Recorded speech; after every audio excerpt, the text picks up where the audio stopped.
Welcome to the cemetery. I'm former gravedigger Nathan Barnatt from spooky old New England, and you're watching Grave Stories. Welcome back, everyone. Thank you for being here. It's our Monday episode, which means it's an in-depth, deep dive into a very real-life true case that happened here on this planet Earth. This one is called The Watcher. You might know about this one. Apparently, this is pretty famous. I just discovered it. This is also being turned into a Netflix miniseries based on the true events. But I just heard about that and this real story a week ago, and I dove headfirst into it, found every article, every news video, everything I could about this. So, without further ado, will you please gently caress the like button into the submission position and subscribe, because after freaking 16 years, I'm finally nearly at 500,000 subscribers. So if you haven't clicked subscribe yet, please do. If you're just finding this video for the first time, you don't know what the heck I do a lot of stuff, but I really like spooky things. So this is what I'm focusing on right now. So please, if you want to see more, there's much more Grave Stories. Been doing this for a few years now, and I really love it. So please subscribe, stick around, and watch all the other nonsense I have. Now, let's get into the story.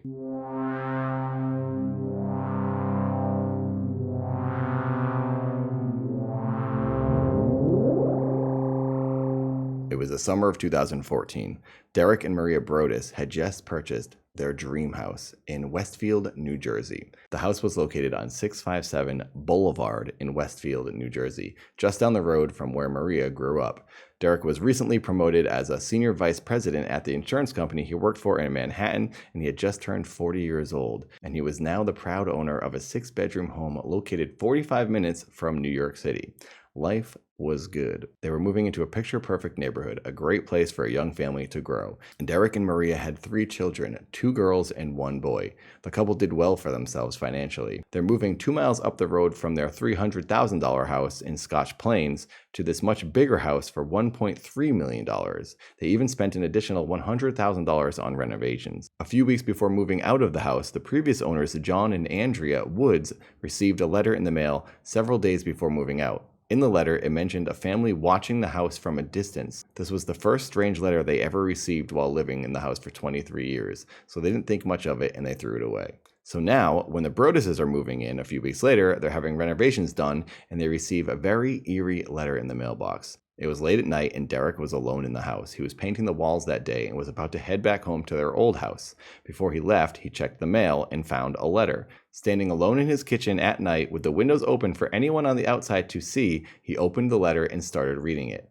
This is what it said. Dearest new neighbor at 657 Boulevard, allow me to welcome you to the neighborhood. 657 Boulevard has been the subject of my family for decades now, and as it approaches its 110th birthday, I have been put in charge of watching and waiting for its second coming. My grandfather watched the house in the 1920s, and my father watched in the 1960s. It is now my time. Do you know the history of the house? Do you know what lies within the walls at 657 Boulevard? Why are you here? I will find out. Do you need to fill the house with the young blood I requested? Better for me. Was your old house too small for the growing family, or was it greed to bring me your children? Once I know their names, I will call to them and draw them to me. I see already that you have flooded 657 Boulevard with contractors so that you can destroy the house as it was supposed to be. Tisk, tisk, tisk. Bad move. You don't want to make 657 Boulevard unhappy.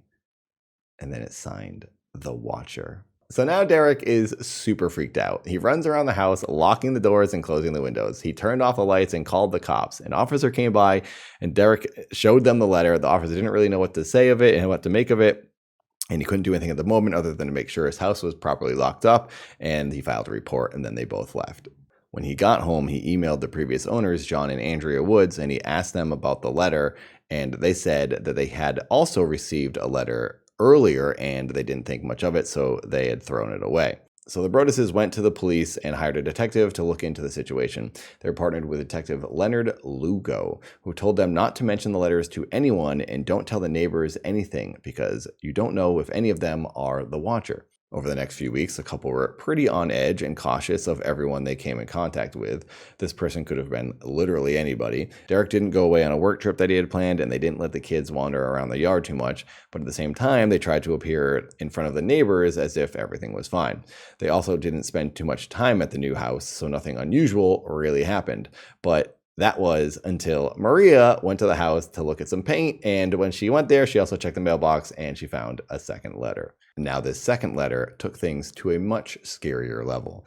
In this letter, the watcher addressed Derek and Maria by name, and they mentioned all of the kids, their ages, and called them by their nicknames. One of the creepier questions in the letter was if the child who owns the painting easel on the front porch was the artist in the family. So that means that whoever the watcher was could see into their house and knew their names. So in order to keep up normal appearances, they had to allow some neighbors to come into the house to see the work they had done in the house. Now, was one of these people the watcher? They don't know. They had suspicions, and they probably shouldn't have let anyone in the house, but they were trying to act like a normal family and be cordial to the people around them. The watcher also asked again if they had found what was in the walls of the house, but instead of me paraphrasing, let's just read the entire horrifying letter. It goes like this. 657 Boulevard is anxious for you to move in. It has been years and years since the young blood ruled the hallways of the house. Have you found all of the secrets it holds yet? Will the young blood play in the basement, or are they too afraid to go down there alone? I would be very afraid if I were them.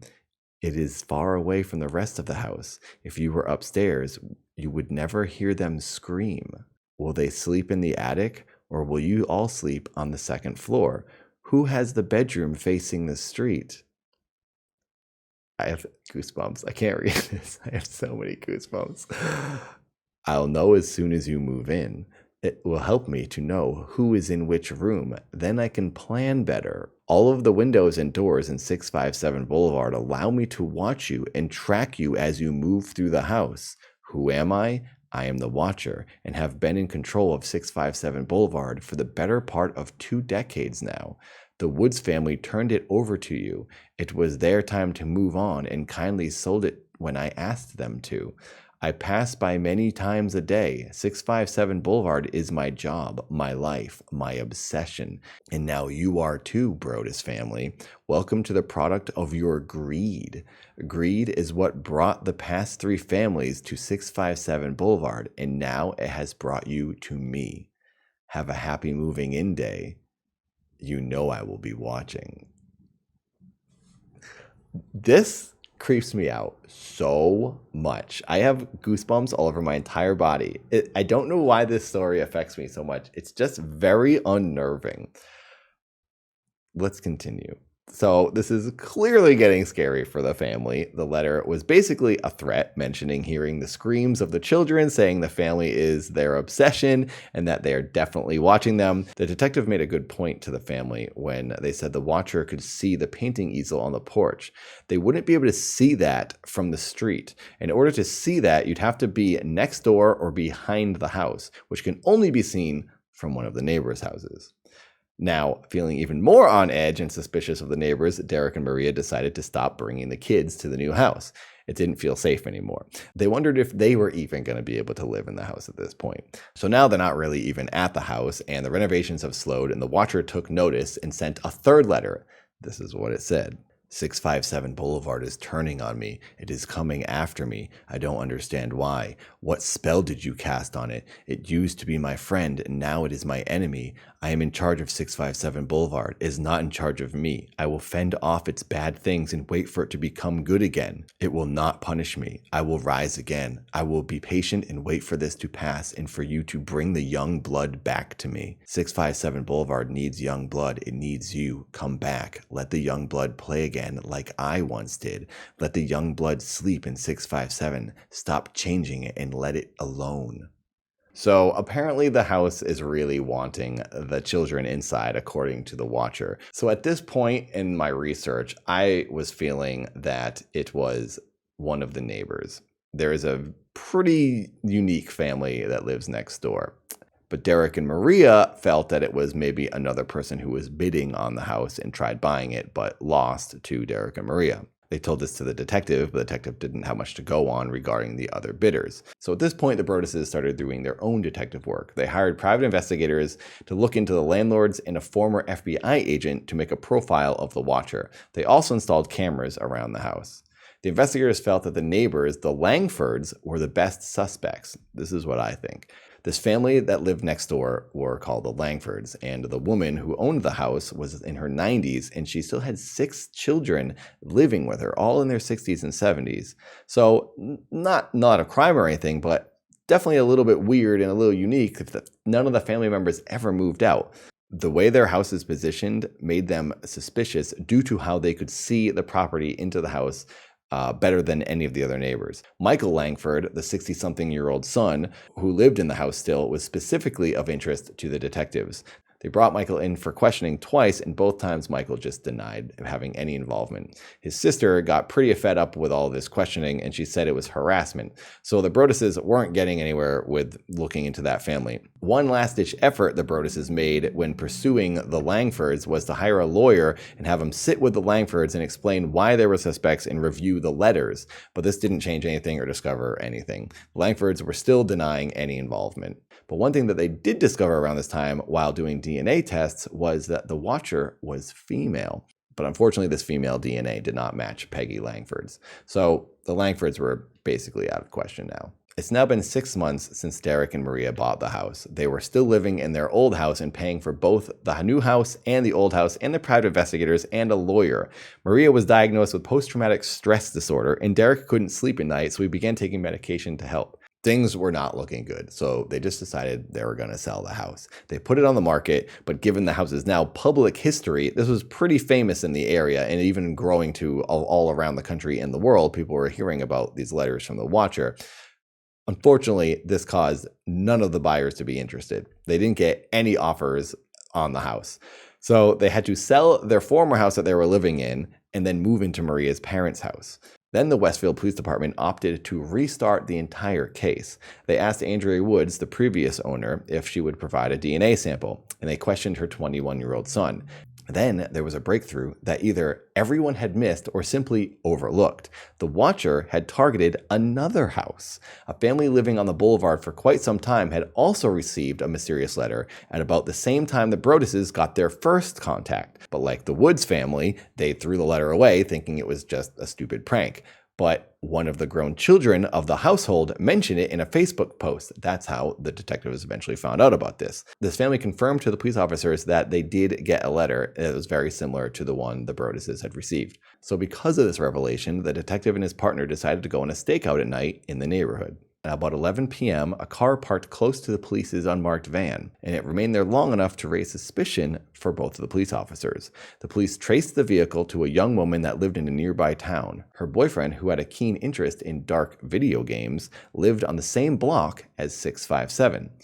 Chambliss, who is the detective, recalled that one of the games involved a character named the Watcher. Now, in my research on this case, I didn't see anyone mentioning what game this guy played that had a character named the Watcher. So I would like to say that I feel it's the game Darksiders. In that game, there is a demon-like character named the Watcher, who is voiced by Mark Hamill. I feel it's this game because the letters started being sent in 2014, and Darksiders 1 and 2 were both relatively new games. They'd only been out for a couple of years in the year 2014. So it's a timely game with a character named the Watcher with a famous actor doing the voice. I'm guessing that's the game he was playing. Don't know how much difference it makes, but there you go, my own little detective work. 2 times they invited this girl's boyfriend to come to the station to do an interview. Both times he didn't show up. Now the police couldn't force this guy to come in to be questioned, so they have to just invite him to come, and if he doesn't go, he doesn't go. Very interesting that he said yes and then didn't show up. So now in this new investigation, the cops basically just had intuition and hunches, and the media was going crazy. Everyone was talking about this house. The Broadduses just wanted to get out of there, so their only option really was to sell the house and cut their losses. So the police decided to close the case again, and then that detective, Chambliss, retired. Unfortunately, they couldn't sell the house. No one was interested in buying this house. So then they decided to just rent the house. So they rented it out and found some people that just didn't care about the house's history. It didn't seem to bother them. Now, shortly after the renters moved in, a 4th letter came to the house. This is what it said. You wonder who the Watcher is? Turn around, idiots. Maybe you even spoke to me, one of the so-called neighbors who has no idea who the watcher could be. Or maybe you do know and you're too scared to tell anyone. Good move. I walked by the new trucks, and when they took over my neighborhood and mocked me, I watched as you watched from the dark house in an attempt to find me. Telescopes and binoculars are wonderful inventions. 657 Boulevard survived your attempted assaults and stood strong with its army of supporters barricading its gates. My soldiers of the boulevard followed my orders to a T. They carried out their mission and saved the soul of 657 Boulevard with my orders. All hail the Watcher. So it seems that the Watcher felt victorious from preventing Derek and Maria from moving into the house. The Watcher also seemed to allude to possible harm and danger to the renters or Derek and Maria when they wrote this. Maybe a car accident, maybe a fire, maybe something as simple as mild illness that never seems to go away, makes you feel sick day after day after day after day. Maybe the mysterious death of a pet, loved ones suddenly die, planes and cars and bicycles crash, bones break. Okay, so maybe the last part was an attempt to scare out the renters, but it didn't seem to work. That was in 2017, and it was the last letter sent to the house. I feel that what the Watcher was doing with this last letter was basically trying to put an ominous feeling onto Derek and Maria or the Watchers, so that whatever happens in their life that's bad is because of the Watcher. Because they basically cover anything that could happen in any normal person's life that's bad. They're trying to get under the skin of the renters or Derek and Maria. I think it's one last ditch effort to scare people away. Didn't seem to work because the renters just stayed in the house and Derek and Maria didn't get another letter after that. Now, finally, in 2019, the Broadduses sold the house, but for $500,000 less than what they paid for it. Keep in mind, 5 years later, the house should have sold for even more than they bought it for. So it's devalued because of this Watcher. So mission accomplished if this is what the person was trying to achieve. Now, this is where Netflix comes in. They recently, in 2019, sold their story to Netflix, which they will then make into a miniseries based on the events. And the show is simply called The Watcher, and it comes out this year in 2022. Now, I'm willing to bet that Derek and Maria made a deal with Netflix for at least $500,000. Therefore, breaking even and washing their hands of this whole situation and walking away as if nothing happened, no loss, and they can forget about it. There you go, everyone. That is the story of The Watcher. In editing this episode, I discovered an update involving the neighbors, Peggy and her son, Michael. And sadly and unfortunately, they both passed away in the year 2020, only 2 months apart from each other. Peggy was 99 years old, and her son, Michael, was 69 years old. And since then, there have been no letters sent to the house. Is there a connection? I don't know. You be the judge. Thanks for watching Grave Stories. Hopefully you liked watching. Please click the like. It really does help me. And please subscribe if you haven't subscribed. 16 years, climbing up to 500,000, maybe even 1 million someday. Many people have 1 million subscribers. Not me, never experienced that in my life, but maybe this year. Thanks for watching. I'll see you next time.